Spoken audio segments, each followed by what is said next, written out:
But let's begin this morning on Capitol Hill, where President Trump will deliver the first State of the Union address of his second term tonight. The president last outlined his agenda before a joint session of Congress about a year ago, but that speech was not officially considered a State of the Union. At that time, Trump said the U.S. was, quote, on the verge of a comeback, the likes of which the world had never witnessed. We have accomplished more in 43 days than most administrations accomplished in 4 years or 8 years, and we are just getting started. CBS News White House reporter Aaron Navarro joins us now. All right, so what can we expect tonight, Aaron? Chanel, we're told to expect, and this is not a huge surprise, the president to talk about the economy and affordability. We're seeing some tidbits come out in reports this morning of the president, according to the Wall Street Journal, being expected to call on Congress to codify the health care plan that he proposed just weeks ago. White House Press Secretary Caroline Leavitt talked to reporters this morning and kind of gave the broad argument on the economy that President Trump will make. Here's what she told reporters here at the White House.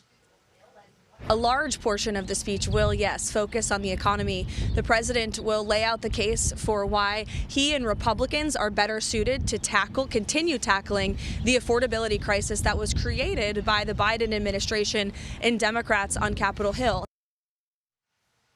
Okay. Leavitt also said there would be an overarching theme of the 250th signing of the Declaration of Independence and that President Trump will be talking about American heroes. But you mentioned the joint address to Congress last March, and I kind of just want to illustrate for voters how different it'll be for the president this time around. When he gave that speech last March, his CBS News approval polling was around 50 to 51%. Since then, we've seen tariffs, ICE officer-involved shootings, strikes on Iran, the capture of Maduro in Venezuela, things that have eroded his support with independents, certain minority voters, and some Republicans. It'll be a more challenging political environment for the president in this speech tonight.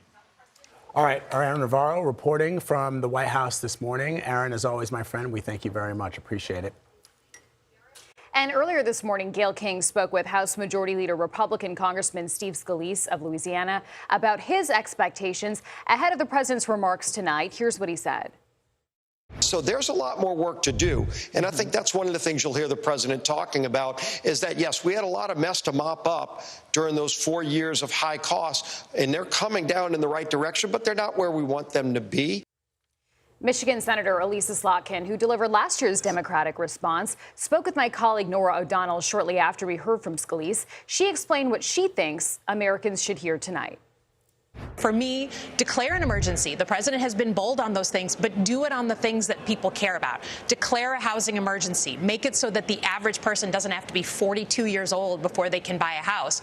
There are things that he can do with executive power that he has just not done because he doesn't want to offend kind of the big players in this field. So focus that same bold energy on things that actually affect costs.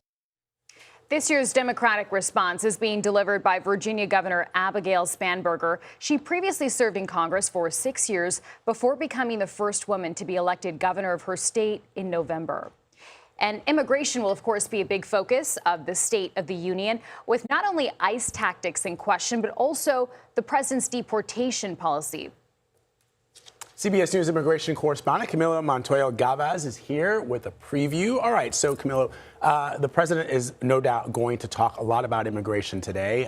What kind of themes might we see this evening? Well, President Trump, guys, will almost certainly talk about the dramatic drop in illegal immigration at the U.S.-Mexico border. And make no mistake, there has been a seismic change there over the past year since the Biden administration, which faced an unprecedented influx in illegal immigration there in 2022 and 2023 in particular. Illegal crossings there have fallen to the lowest level since fiscal year 1970, over 55 years ago.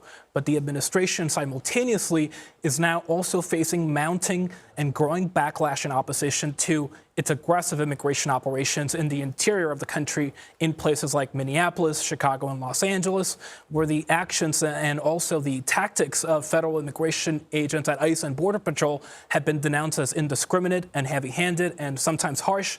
Also, we should underscore that while the administration has said repeatedly that its mass deportation agenda will prioritize the apprehension of criminals who they call the worst of the worst, we have obtained internal data that shows that in the first year of the Trump administration, less than 14% of the nearly 400,000 people arrested by ICE had violent criminal records. Wow.